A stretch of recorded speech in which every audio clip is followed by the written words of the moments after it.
Hi, this is Rock. We're going to look at two functions, replace and substitute. Of these two, the one I use a lot is substitute. Replace is similar to substitute, but I'll show you how there are some differences. So let's put together a phrase. If I want to do a substitution in this, have the fox jumping over a cat instead of a dog, the way I could do that is say substitute. Here's the text. The old text is dog, and the new text is cat. If I close that, see, that's how substitute works. Now let's look at replace.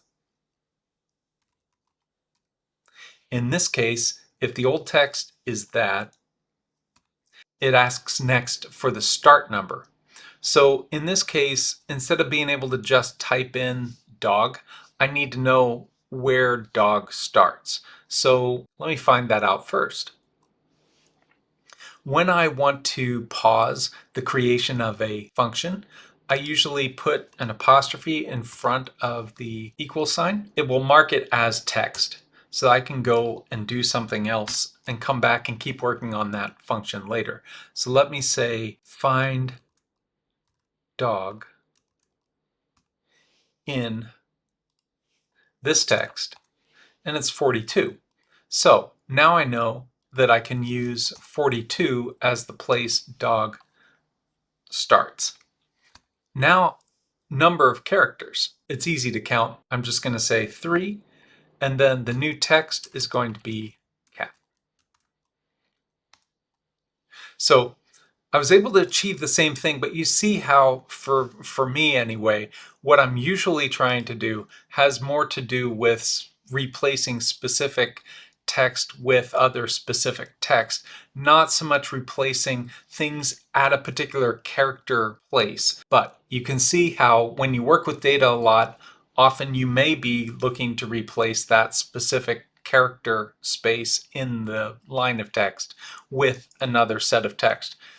It could happen all the time. I just don't happen to run into it all that much.